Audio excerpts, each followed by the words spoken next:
Do Fluminense, bora aqui para mais uma notícia, mais um conteúdo, trazendo para vocês as últimas informações com o SBT Sports Rio. Vocês acompanharam aí o Globo Esporte. Pessoal, se não é inscrito no canal, se inscreva, deixe seu like e o seu comentário. Isso faz uma enorme diferença para a gente aqui dentro da plataforma. Agora, sem mais enrolação, bora para a notícia do Fluminense, que se prepara aí para esse final de semana de campeonato brasileiro. Bora lá. Né? Sobretudo para os times de maior investimento, eu queria que você me falasse, alguém do Fluminense jogou bem, na sua opinião? Olha, Fernandinha, eu consigo salvar o John Ares, que, como embora sempre, coletivamente falando, o Fluminense não foi bem, e repito, acho que as vaias foram justas do torcedor tricolor que compareceu ao Maracanã, mas o John Ares é o motorzinho da equipe tricolor. E, obviamente, a gente não pode deixar de salvar o Keno, né? Porque, querendo ou não, ele fez o gol da vitória do Fluminense, facilitando a vida do Fluminense na Copa do Brasil. E ele também foi um jogador importante no setor ofensivo, dando opções ali ao meio de campo, na hora do ataque. Mas, Fernandinho, eu queria fazer uma crítica ao Renato Gaúcho. Ele tem demonstrado o mesmo problema que ele sempre demonstrou nos tempos de Flamengo e até mesmo no Grêmio. Ele tem dificuldade quando a estratégia dele não se encaixa com o que ele deseja. Ou seja, ele não tem uma variação durante o jogo. Sim. Foi assim contra o Botafogo, que eu acho que ele foi pego de surpresa no esquema tático do Renato Paiva, e ele não sabia o que fazer. E foi assim ontem também, porque ele não conseguia passar pelo setor defensivo da Aparecidense, que fez um setor defensivo ali como todo mundo imaginava, se fechando uma linha de 5, saindo um contra-ataque. Todo mundo imaginaria isso. Só que o Renato Gaúcho, ele não consegue ter uma variação durante o jogo e tentar mudar o estilo dele para poder melhorar a equipe dele. Então, acho que o Fluminense precisa abrir o olho em relação a isso, porque o tempo que o Renato teve para trabalhar, ele até fez certo. Independentemente do resultado contra o Botafogo, eu acho que ele fez certo, não ia mudar minha opinião.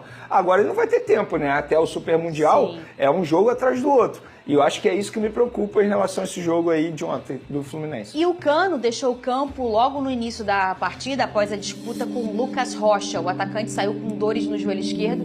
Ele vai realizar exames para entender se há de fato uma lesão e qual a sua gravidade. Preocupa isso, né, o Vene, o Cano, que é um jogador muito importante aí nessa linha de pensamento do Fluminense e também com o Renato Gaúcho. Claro, preocupa bastante. Estamos falando de um dos principais jogadores do Fluminense atualmente, centroavante nato, que a gente sempre elogia aqui. É óbvio que vai preocupar bastante se ele ficar um período longe dos gramados. Pessoalmente, torcer aqui para que não seja nada grave. A gente sabe como é difícil para o jogador, ainda mais com a idade dele avançada, tendo um problema no joelho. Torcer para que não seja nada grave, e tendo algo grave, vai ser preocupante para o Fluminense. Arrisco a dizer que terá que ir ao mercado fazer uma contratação por esse setor, embora já tenha feito, né? Trouxe o Everaldo, mas aí você precisa ter um substituto também. E você vê a imagem, é estranho ver o Cano assim? Porque você vê que alguns jogadores, eles até dão uma valorizada e tal, e depois... Não é do Cano, mas não é do Cano, né? Ele é um cara que dificilmente você vê o Cano caído no chão, reclamando durante o jogo. O Cano é um cara que vai lá e joga a bola dele. Quando a gente vê ele nessa reação, assim, você vê que ele já cai, ele já segura o joelho e pela experiência que ele tem, ele já levanta o braço. O jogador, quanto mais experiente, mais capacidade, né, da leitura corporal, né, do seu entendimento clínico, ele vai melhorando em relação a isso. O Cano, com toda a experiência que tem, você vê que ele já cai meio que na questão do lamento com a tristeza, né, Vene? O jogador sabe, né, quando é algo que preocupa. Sim. Tanto é que ontem na transmissão lá da Premier, o repórter, confesso que eu não lembro o nome do repórter, trouxe durante a transmissão, que foi perguntou ao Cano. Video. Foi a Prime Video, desculpa. Ele até perguntou durante o intervalo: e aí, Cano, como é que você tá? Aí o Cano fez o sinal de mais ou menos. Ou seja, isso preocupa demais. Porque o Cano já saiu dali sabendo que é algo que preocupa. Então, é torcer para que não seja nada, porque, repito, tendo um problema no joelho, já com essa idade avançada, precupa demais para o atleta. Quantos anos está o Cano, hein, Vene? 35, 36 anos, é. Idade avançada, não tem jeito. E você falou bem, né? Eu acho que o Everaldo, ele tá sendo um cara que tá dando conta do recado. Sim. Mas não dá. 37 anos, 37, Vene. Caramba. Tá bem demais. Nossa, o Cano. Nossa, o Cano bem demais, né? Você não dá essa idade pro Cano. Você vê que ele entra bem e tal, ele é uma opção e poderia até ser titular com a qualidade que ele tem. Mas você não pode ter um só. Não dá. Né? Eu acho até que o Everaldo, ele dá outras opções também, consegue jogar tanto na beirada, que era assim que o Rogério Ceni utilizava nos tempos de Bahia, mas centroavante igual o Cano, não é do Everaldo. Olha a nossa enquete, como é que tá? A gente começou o programa de hoje com informações de Vene Casagrande em relação à questão do Ancelotti. Será que ele vem? Será que ele não vem? O Vene já falou sobre isso. Se você perdeu, joga lá no YouTube e volta. É isso. Né? Que a gente fizemos um grande debate sobre isso. O valor do Ancelotti para quebrar a multa dele lá com o Real Madrid, 20 milhões de euros. A CBF aí já está partindo para um outro momento. E eu quero que você responda lá no nosso Twitter. Vencendo por hora, sim, o Hexa vem. A pergunta é, você acha que o Jorge Jesus é o nome certo agora para a seleção? Muito bem, vamos beber água. São 2 litros por dia no mínimo. É isso aí, torcida do Fluminense. E vamos, pessoal, para mais uma notícia. Volta ao Fluminense. Lesão de Cano pode abrir brecha para retorno de ídolo ao tricolor.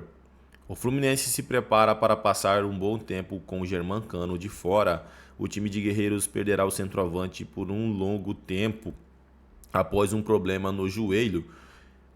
E tendo em vista as escassas opções de centroavante no mercado, o tricolor das Laranjeiras pode ter que encontrar uma solução de emergência e solicitar o retorno de um ídolo. Afinal de contas, John Kennedy está emprestado ao Pachuca, que disputará as quartas de final do Campeonato Mexicano contra o América do México. O time de Guerreiros emprestou o atleta com opção de compra no valor de 36 milhões. No entanto, com lesão de Germancano, o tricolor das Laranjeiras pode ver a possibilidade de tentar o retorno de JK, principalmente em caso de eliminação do seu time no mata-mata. O diagnóstico de lesão de Cano ainda não saiu, mas o time de Guerreiros já trabalha com a hipótese de que ao menos ele fique de fora do Mundial de Clubes, que ocorrerá no mês de junho, com o tricolor estando no grupo do Borussia Dortmund, Ulsan e também Mamelodi Sundowns. É isso aí, torcida do Fluminense, triste notícia aí, né? O Cano que vinha fazendo uma excelente temporada com a camisa do Fluminense.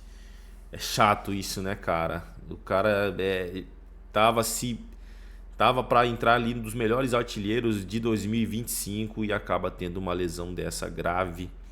Vimos o Pedro aí, o tempo que ele ficou afastado do futebol, voltou agora, né? O Cano já não tem tanta idade igual ao Pedro, mas felizmente aconteceu, né, pessoal? Torcedor do Flusão, se não é inscrito no canal, se inscreva, deixe seu like e o seu comentário, que isso faz uma enorme diferença pra gente aqui dentro da plataforma. Não se esqueçam, pessoal, de ativar o sininho das notificações para ficar por dentro de tudo que acontece com o Flusão. Desde já agradeço, valeu!